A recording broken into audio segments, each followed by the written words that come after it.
नमस्कार, news India पे राजधानी एक्सप्रेस देख रहे हैं आप। मैं हूं आपके साथ पूजा अग्रवाल। बुलेटिन में आप सभी का स्वागत है। शुरुआत खबरों के साथ करेंगे। कारण बताओ नोटिस का अनिल विज ने दिया है जवाब। अनिल विज ने 8 पन्नों में दिया जवाब। नोटिस का जवाब समय से पहले दे दिया गया है। कुछ और जवाब चाहिए तो मैं तैयार हूं। तो हरियाणा सरकार के मंत्री अनिल विज ने पार्टी की तरफ से दिए कारण बताओ नोटिस का जवाब दे दिया है। उन्होंने कारण बताओ नोटिस का जवाब देते हुए कहा है कि और कोई जवाब भी चाहिए तो वो भी बता दो। नोटिस का जवाब देने के बाद उन्होंने मीडिया से कहा, उन्होंने जवाब में लिखा है कि पार्टी को अगर कुछ और जवाब चाहिए तो वो भी देने के लिए वो तैयार है। बता दें कि पार्टी हाईकमान की तरफ से सीएम नायब सिंह सैनी और अध्यक्ष मोहन लाल बड़ौली पर निशाना साधने पर उन्हें नोटिस दिया गया था।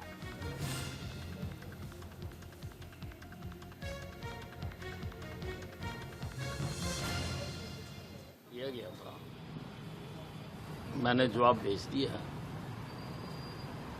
मैंने उसमें ये भी लिखा है कि अगर किसी और बात का आपने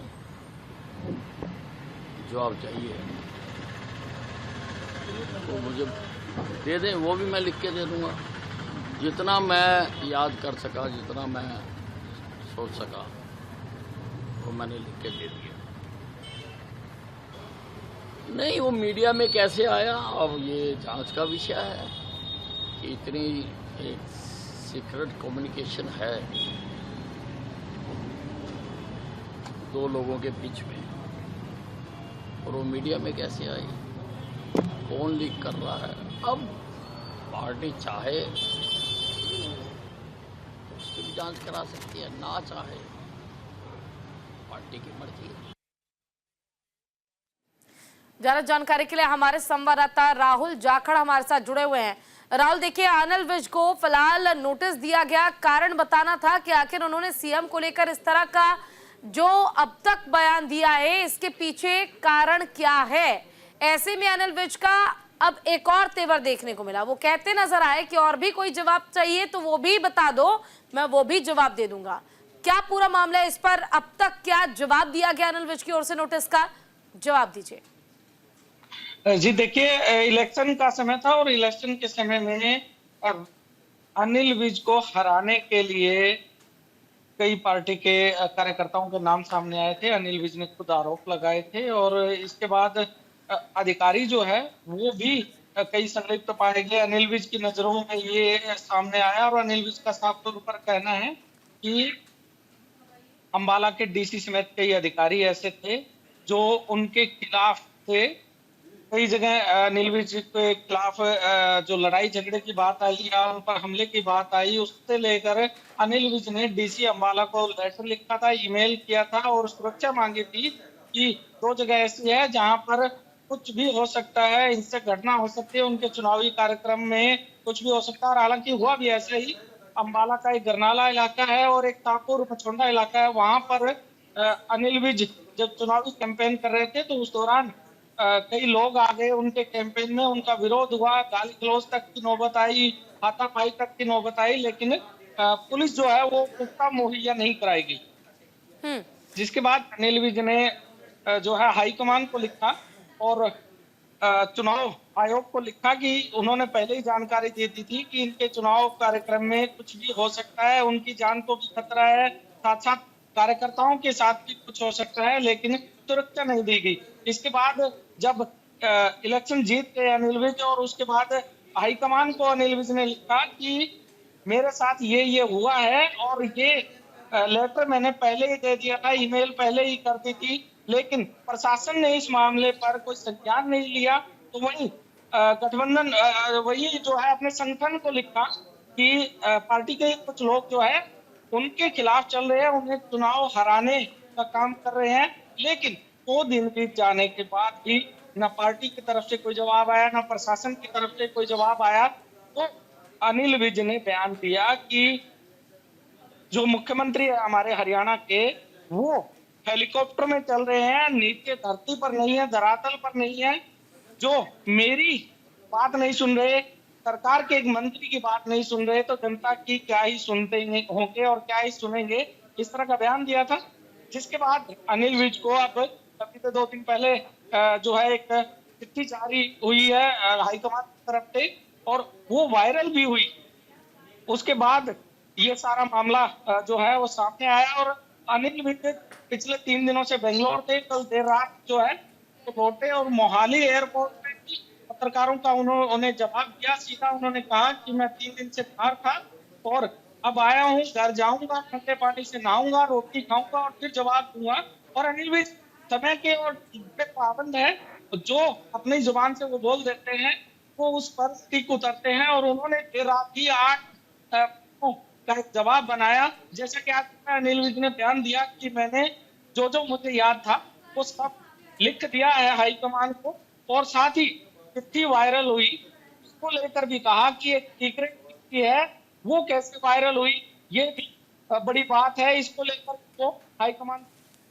चलिए, आपका बहुत बहुत शुक्रिया इस तमाम जानकारी के लिए। अब खबरों में बढ़ेंगे आगे। संत शिरोमणि गुरु रविदास जयंती आज है। सीएम नायब सिंह सैनी ने उन्हें नमन किया है। संत रविदास जी की तस्वीर पर पुष्प अर्पित किए गए हैं। आज संत शिरोमणि गुरु रविदास जी की जयंती है। इसको लेकर हरियाणा के सीएम नायब सिंह सैनी ने उनकी तस्वीर पर पुष्प अर्पित करते हुए श्रद्धांजलि अर्पित की है। और इस मौके पर नायब सिंह सैनी ने कहा, संत शिरोमणि महाराज जी के एकता, मानवता और भाईचारे के संदेश के साथ हरियाणा हरियाणवी एक के भाव से प्रदेश सरकार सबका समान विकास कर रही है।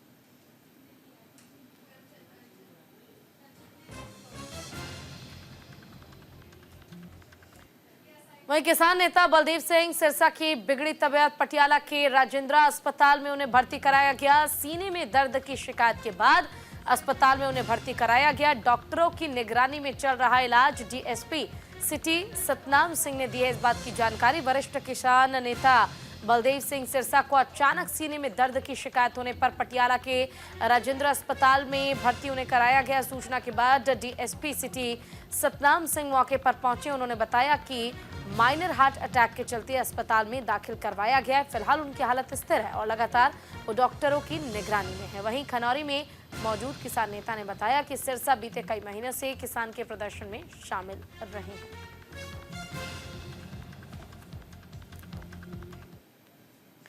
वहीं भटिंडा दौरे पर बीजेपी नेता श्वेत मलिक हैं। श्वेत मलिक ने प्रेस वार्ता को किया संबोधित। श्वेत मलिक ने आप पर साधा निशाना झांसे में लेकर लोगों को आपने गुमराह किया है। आप कांग्रेस और अकाली दल को नकार दिया गया है। किसान और देश के लोग बीजेपी से संतुष्ट हैं। 2027 में पंजाब में बनेगी डबल इंजन की सरकार। केंद्र सरकार अनाज पर बढ़ा रही है एमएसपी। बीजेपी नेता और पूर्व राज्यसभा सांसद श्वेत मलिक आज भटिंडा पहुंचे, जहां उन्होंने प्रेस कॉन्फ्रेंस किया और इस दौरान श्वेत मलिक ने आम आदमी पर निशाना साधा और कहा कि आपने झांसे में लेकर लोगों को गुमराह किया। अब जनता आप कांग्रेस और अकाली दल को नकार चुकी है। साथ ही कहा कि किसान और देश के लोग बीजेपी से संतुष्ट हैं। 2027 में डबल इंजन की सरकार पंजाब में बनेगी।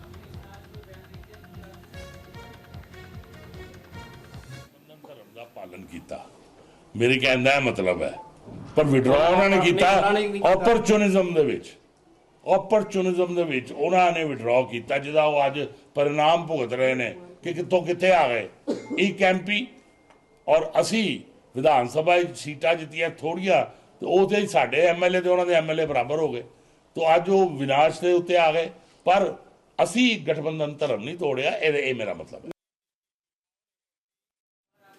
वहीं अमृतसर में 5 नशा तस्कर गिरफ्तार किए गए। आरोपी का फ्रांस और पाकिस्तान से कनेक्शन है। आरोपियों के कब्जे से 2 किलो हेरोइन बरामद किए गए। 1 ग्लास पिस्टल और 1 क्रूज कार भी बरामद की गई। आरोपी लंबे समय से ड्रग्स स्मगलिंग में शामिल था। तो अमृतसर पुलिस ने 5 नशा तस्करों को गिरफ्तार किया। आरोपियों के कब्जे से 2 किलो हेरोइन, 1,05,000 रुपये ड्रग मनी, 1 ग्लॉक पिस्टल और 1 क्रूज कार बरामद की गई है। पुलिस पूछताछ में सामने आया है कि ये सभी आरोपी गुरदासपुर और फतेहगढ़ चूड़िया एरिया के रहने वाले हैं। सभी आरोपी लंबे समय से ड्रग्स स्मगलिंग के धंधे से जुड़े हुए थे और इस गिरोह का मुख्य सरगना करमवीर सिंह। पुलिस ने आरोपी करमवीर को सबसे पहले गिरफ्तार किया और गुरदासपुर के बॉर्डर एरिया के गांव दुरांगला से खेतों में दबाई गई 1 किलो हेरोइन बरामद की। और इसके अलावा आरोपियों में कीरतपाल सिंह उर्फ कीरत, सुखदीप सिंह उर्फ सुख, प्यारा सिंह और पंकज वर्मा उर्फ बबलू शामिल हैं।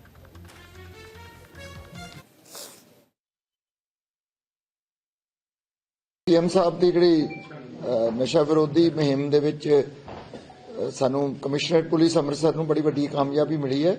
5 ਡਰੱਗ ਸਮਗਲਰ ਅਸੀਂ ਫੜੇ ਹੈ, 2.25 ਕਿਲੋ ਹੀਰੋਇਨ, 1,05,000 ਡਰੱਗ ਮਨੀ, ਇੱਕ ਗਲੌਕ ਪਿਸਟਲ ਬੜਾ ਸੋਫਿਸਟੀਕੇਟਡ ਜਿਹੜਾ, ਔਰ ਇੱਕ ਕਰੂਜ਼ ਕਾਰ ਇਹਨਾਂ ਤੋਂ ਬਰਾਮਦ ਹੋਈ ਹੈ। ਜਿਹੜੀ ਮੁੱਢਲੀ ਪੁੱਛਗਿੱਛ ਤੋਂ ਗੱਲ ਇੰਪੋਰਟੈਂਟ ਸਾਹਮਣੇ ਇਹ ਆਈ ਹੈ ਕਿ ਇਹ ਸਾਰੇ ਬੰਦੇ ਗੁਰਦਾਸਪੁਰ ਫਤਿਹਗੜ੍ਹ ਚੂੜੀਆਂ ਏਰੀਏ ਦੇ ਰਹਿਣ ਵਾਲੇ ਨੇ ਔਰ ਇਹ ਕਾਫੀ ਦੇਰ ਤੋਂ ਡਰੱਗ ਦੇ ਨਾਲ ਨੈਟਵਰਕ ਦੇ ਵਿੱਚ ਸ਼ਾਮਲ ਨੇ। ਕਰਨਵੀਰ ਸਿੰਘ ਜਿਹੜਾ ਇਹਦਾ ਮੇਨ ਜਿਹੜਾ ਸਮਗਲਰ ਆਪਾਂ ਕਹਿ ਸਕਦੇ ਹਾਂ।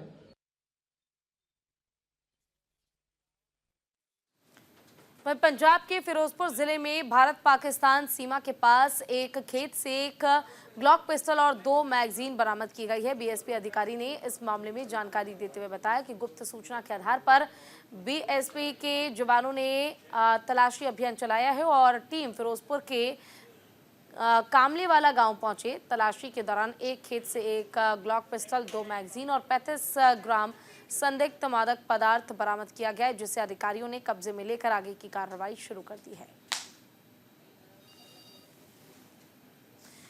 तो देखिए, खेत में मिले ग्लॉक पिस्टल और मैगजीन और स्मगलिंग का काम जो है वो पंजाब में किया जा रहा है। अंतर्राष्ट्रीय सीमा पर तस्करी की कोशिश हालांकि कड़ी मेहनत के बाद नाकाम रही। खेत में मिले ग्लॉक पिस्टल और मैगजीन।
ज्यादा जानकारी के लिए हमारे संवाददाता गीतांशु सेजवाल हमारे साथ जुड़ गए हैं। गीतांशु, क्या पूरा ये मामला है? खेत में किस तरह से पिस्टल्स को छुपाया जा रहा है, खेत में ड्रग्स को छुपाया जा रहा है? अब भी पंजाब से जो उड़ता पंजाब का टैग हटाने की कोशिश सरकार कर रही है, उसे हटा पाना एक बहुत बड़ी चुनौती साबित हो रहा है। देखिए, बहुत बड़ी खबर है ये। अमृतसर पुलिस ने जो है ऐसे ड्रग्स गिरफ्तार किया है नेटवर्क जो है अंतर्राष्ट्रीय लेवल पर जुड़ा हुआ था। और इसकी अगर बात करें तो जो ये ड्रग पेडलर है, ड्रग स्मगलर है, बड़ी स्तर पर जो है पाकिस्तान से भारी खेप मंगाकर वह अब देश में सप्लाई करना चाहते थे।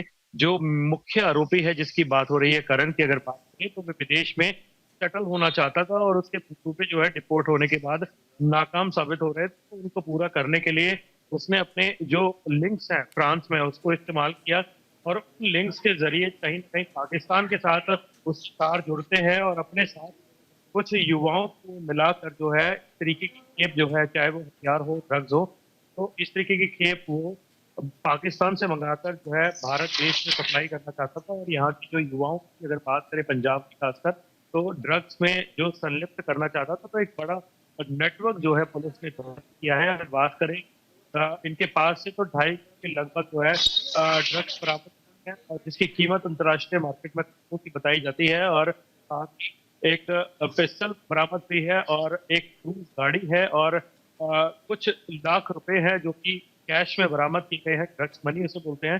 तो काफी कुछ जो है पुलिस ने बरामद किया है। और बड़ी सफलता जो है, एक इंडस्ट्री रैकेट किस तरीके से चलता है इसका पर्दाफाश करते हुए जो कमिश्नर हैं गुरप्रीत सिंह भुल्लर ऑफिसर के, तो काफी एक बड़ी सफलता उन्होंने हासिल की है। और ड्रग्स के खिलाफ जो है जीरो टॉलरेंस की पॉलिसी है, कहीं ना कहीं पंजाब पुलिस इसे साकार करती हुई नजर आ रही है। बिल्कुल। देखिए, लेकिन जिस तरह से लगातार इस तरह की घटनाओं को अंजाम दिया जाता है, अंदर ही अंदर ड्रग्स को सप्लाई किया जाता है, हथियारों को सप्लाई किया जाता है, यहाँ तक कि विदेश कनेक्शन जो हैं पंजाब में कई ऐसे अपराधी हैं जिनके सामने आते हैं, बावजूद इसके इन पर नकेल कस पाना सरकार के लिए एक बहुत बड़ी चुनौती साबित हो रही है। जी देखिए, अगर बात करें पुलिस कमिश्नर ने जो जानकारी हमें दी है उसके मुताबिक जो है इंटेलिजेंस जो है हद तक के पीछे पड़ी हुई है, ड्रग्स के खिलाफ काफी अच्छा है। उसी इंटेलिजेंस का ये नतीजा कहीं ना कहीं नेटवर्क है उसका पर्दाफाश करने में ये साकार किया है पुलिस ने। और कहीं इस नेटवर्क में जो है पंजाब पुलिस और इंटेलिजेंस ने मिलकर जो है पंजाब सरकार का जो मंसूबा है कि ड्रग्स के खिलाफ एक जीरो टॉलरेंस काफी हद तक जो कड़ियां हैं वह कामयाब हुए हैं। और ड्रग्स की दलदल में है तो काफी हद तक पंजाब युवा, अगर बात करें खासकर तो ड्रग्स की बात आती है तो काफी हद तक पंजाब का नाम आता है। तो खराब करने में हाथ सामने आ रहा है कि जो लेविश लाइफ। ठीक है, आपका बहुत बहुत शुक्रिया इस तमाम जानकारी और अपडेट के लिए। अब खबर पटियाला से है, जहां पर कल से पटियाला हेरिटेज फेस्टिवल का आयोजन होने जा रहा है, जिसको लेकर डिप्टी कमिश्नर ने तैयारियों का निरीक्षण किया। और इस मौके पर डिप्टी कमिश्नर प्रीति यादव ने बताया कि हेरिटेज फेस्टिवल और सारस मेले को लेकर सभी तैयारियां पूरी कर ली गई है। अलग अलग दिनों में इस मेले के कई संगीत कार्यक्रम होंगे, एयर शो, फ्लावर शो होगा, सैनिक प्रदर्शनी होगी और नाटक मंचन कार्यक्रम कराए जाएंगे। जिਵੇਂ कि तुसी देख रहे हो कि अपना जिहड़ा पटियाला हेरिटेज फेस्टिवल ते इस बारी सरस मेला कल तो साडा स्टार्ट होने वाला हैगा ते तैयारियां पूरे जोरों शोरों ते हैगी, बड़ा एक लाइवली जिहा माहौल हैगा। ਤੇ ਮੇਰੀ ਸਾਰਿਆਂ ਨੂੰ ਰਿਕੁਐਸਟ ਹੈ, ਖੁੱਲਾ ਸੱਦਾ ਹੈਗਾ ਕਿ ਤੁਸੀਂ ਇਹਦੇ ਵਿੱਚ ਵੱਧ ਚੜ ਕੇ ਹਿੱਸਾ ਲਿਓ ਤੇ ਇਸ ਨੂੰ ਆਪਾਂ ਇੰਜੋਏ ਮੈਮੋਰੇਬਲ ਬਣਾਈਏ ਕਿ ਆਪਣੀ ਕਲਚਰਲ ਜਿਹੜੀ ਵਿਰਾਸਤ ਹੈਗੀ, ਹੈਰੀਟੇਜ ਬਹੁਤ ਹੀ ਇੰਪੋਰਟੈਂਟ ਹੈਗੀ ਤੇ ਉਸ ਨੂੰ ਆਪਾਂ ਵੀ ਔਰ ਆਪਣੇ ਆਉਣ ਵਾਲੀ ਜਨਰੇਸ਼ਨ ਨੂੰ ਵੀ ਉਹਦੀ ਇੱਕ ਝਲਕ ਜਿਹੜੀ ਇਸ ਫੈਸਟੀਵਲ ਤੋਂ ਮਿਲਦੀ ਹੈਗੀ ਉਹ ਦੇਖੀਏ। ਤਾਂ ਕੱਲ ਤੋਂ ਜਿਹੜਾ ਸਾਡਾ ਹੈਰੀਟੇਜ ਫੈਸਟੀਵਲ ਸ਼ੁਰੂ ਹੋਊਗਾ ਉਹਦੇ ਵਿੱਚ ਸਾਰੀ ਐਂਟਰੀਜ਼ ਫ੍ਰੀ ਹੈਗੀ, ਬੱਚੇ ਬਜ਼ੁਰਗ ਸਭ ਵਾਸਤੇ ਅਸੀਂ ਇੰਤਜ਼ਾਮ ਕੀਤੇ ਹੈਗੇ।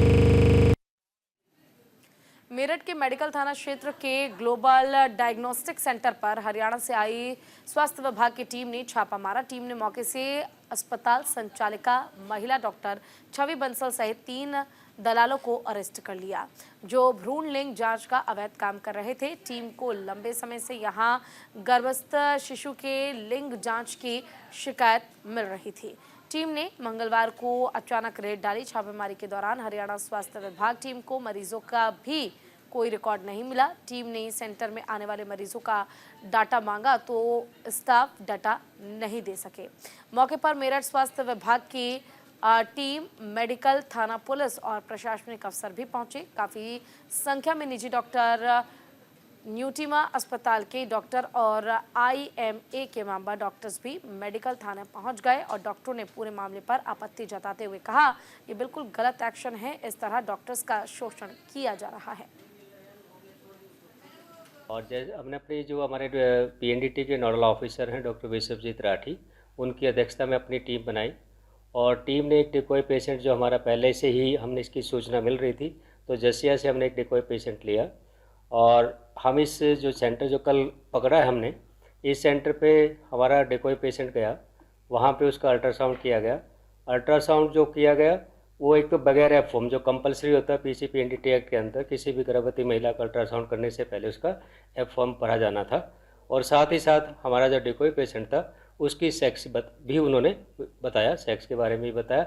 उसी टाइम हमारी टीम ने, क्योंकि ये एक रजिस्टर्ड सेंटर था और एक रेडियोलॉजिस्ट थे और उसके साथ 3 हमारे जो टाउट थे बीच में जो थे, तो उनको रंगे हाथों पकड़ा। यमुनानगर में कांग्रेस को लगा झटका। पूर्व विधायक बिशन लाल सैनी ने छोड़ा है कांग्रेस का दामन। कांग्रेस छोड़ जल्द बीजेपी में शामिल होंगे। 15 फरवरी को बीजेपी में शामिल हो जाएंगे बिशन लाल सैनी। कांग्रेस छोड़ने की बिशन लाल सैनी ने वजह भी बताई है। कांग्रेस के नेताओं में आपसी फूट है, यही वजह है कि अब कांग्रेस को छोड़कर बीजेपी में शामिल होना चाहते हैं। हरियाणा के यमुनानगर में कल देर शाम तक एक कार में बैठे 2 युवकों को एक्टिवा सवार बदमाशों ने फायरिंग की और मौके से फरार हो गए। वहीं घायल युवक को तुरंत निजी अस्पताल पहुंचाया गया, लेकिन हालत गंभीर होने के कारण उसे चंडीगढ़ पीजीआई रेफर किया गया, जहां उसका इलाज चल रहा है। प्रबंधक थाना छप्पर की टीम के द्वारा 2 लड़कों को गिरफ्तार किया गया था, जिसमें गिरोहबंदी के केस में उनके खिलाफ कार्रवाई की गई है। उसमें एक गुरप्रीत सिंह उर्फ गोपी है और दूसरा जसदीप उर्फ दीप है। दोनों ही बाल छप्पर के रहने वाले हैं और रकबा गांव बाल छप्पर के एरिया से ही इनको काबू किया गया और इनके पास से भारी मात्रा में जो हथियार। हिमाचल प्रदेश के जिला सिरमौर के शिलाई उपमंडल में बन रहे मिनी सचिवालय भवन निर्माण में इस्तेमाल हो रही सामग्री का गुणवत्ता और भवन की सुरक्षा, दीवारों में नाममात्र सीमेंट डालने को लेकर भ्रष्टाचार उन्मूलन महासंघ शिलाई ने एसडीएम शिलाई और पीडब्ल्यूडी विभाग को शिकायत पत्र सौंपा है, जिसमें ठेकेदार के खिलाफ घटिया कार्यप्रणाली पर कड़ी कार्रवाई की मांग की गई है।